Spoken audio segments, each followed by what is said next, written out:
Alright, SSL Family Dad with Simple Suburban Living, and today we're going to take a look at our wood burning pool heater and see what we can't do to make it run a little better.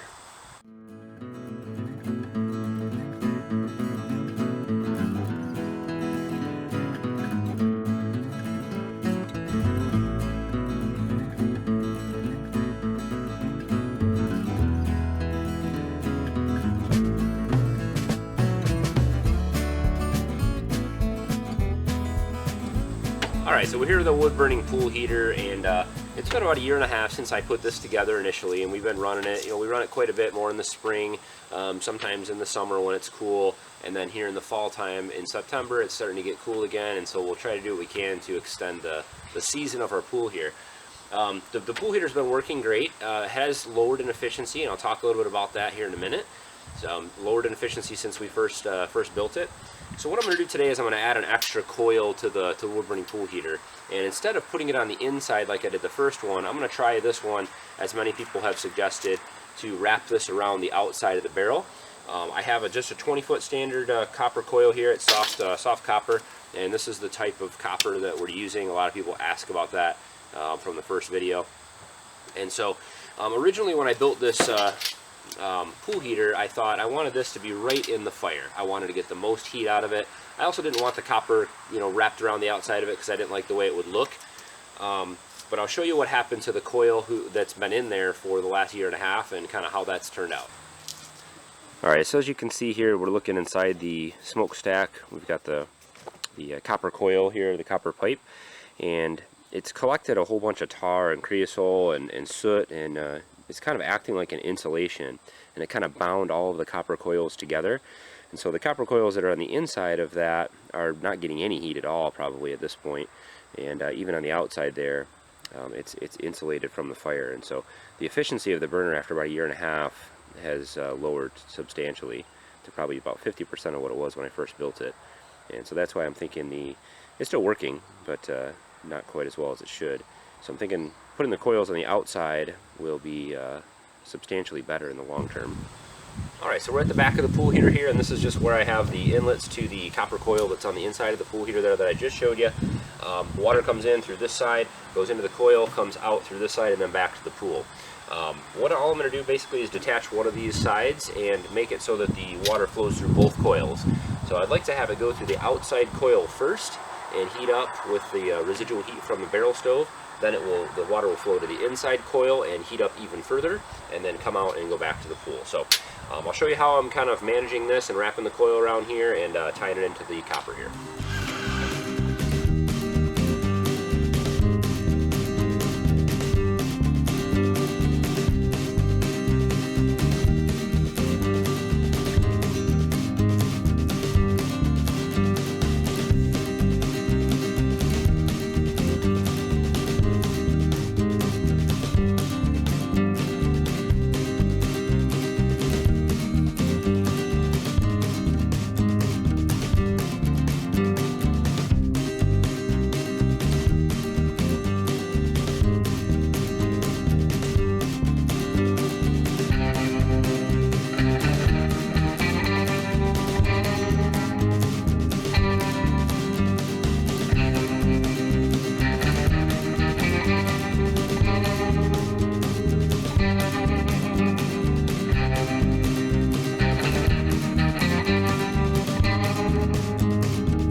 Alright, so we've got the water pressure turned on here and just checking for leaks, and so far so good. I don't see any leaks on anything, so that's working out pretty good.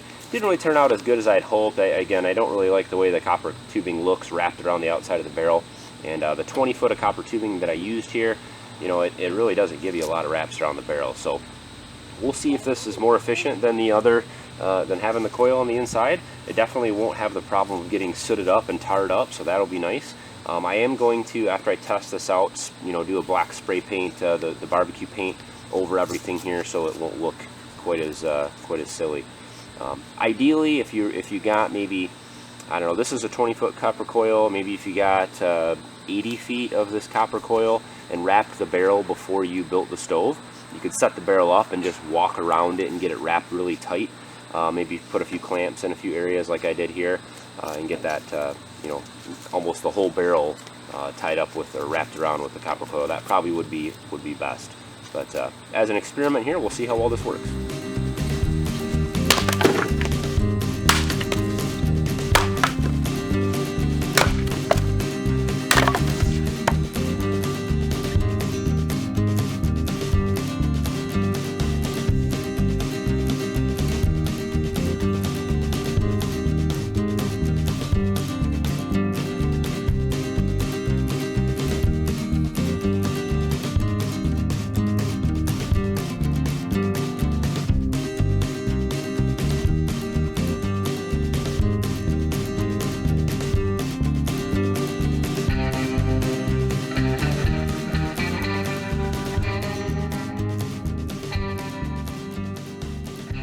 Burning pool heater kind of heat up for about 20-25 minutes and even everything out, and I'm taking some temperature readings here, and it looks like I'm getting between 25 and 30 degrees split between the incoming water to the heated water coming back. So it's heating it up about 25, it's at about 28 degrees right now, so somewhere between 25 and 30 degrees.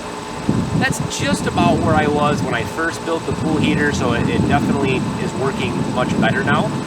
When I first built the pool heater, I'll put a link to the video up at the top there, I was getting up to 35 degrees split, somewhere between 30 and 35 degrees, so it was working a little better. So I'll take you back over to the heater and I'll just kind of show you, talk about you know, some of the ways I think we could improve this and some of the advantages and disadvantages of the two coil systems that we've tried here. Alright, so I'm pretty happy with the results that we got. You know, getting a 25 degree split, heating the water up 25 degrees is definitely sufficient to get the pool heated. I also use this, as I said, for the garage heater. I have a garage heater system set up, and I'll put a link to that video on the top here again.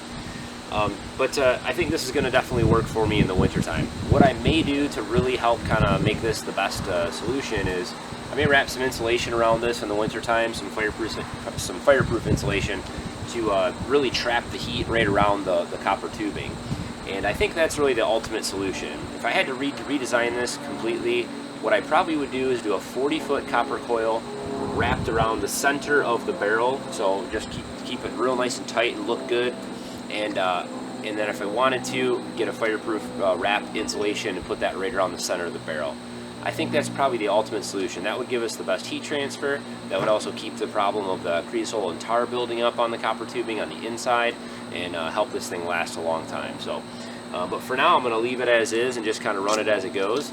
And then in the wintertime, I may just wrap some insulation around it to help the efficiency of the garage heater. So, but real happy with the results. So, for all you guys who you know, suggested doing the copper coils, wrapping it around the outside, you know, here's kind of the results of that. And if you guys have any other questions, you're looking at building something like this, please, you know, throw those in the comments, you know, suggestions, comments, questions, anything you have. Please hit thumbs up on the video. It makes a huge difference for me. And check out some of the other videos if you haven't seen them on the wood burning pool heater and the building of the barrel stove and the garage heater as well. And let me know if you guys have questions about that stuff. So, as always, you guys, I'd love to have you follow along Facebook, Instagram, Twitter, Pinterest. I'll have links to all that stuff in the description. I'll have links to any of the tools and products that I used here in the video. If you have questions about any of that stuff, I have links to all those in the description over on Amazon. And as always, guys, thanks for watching. Have a good one.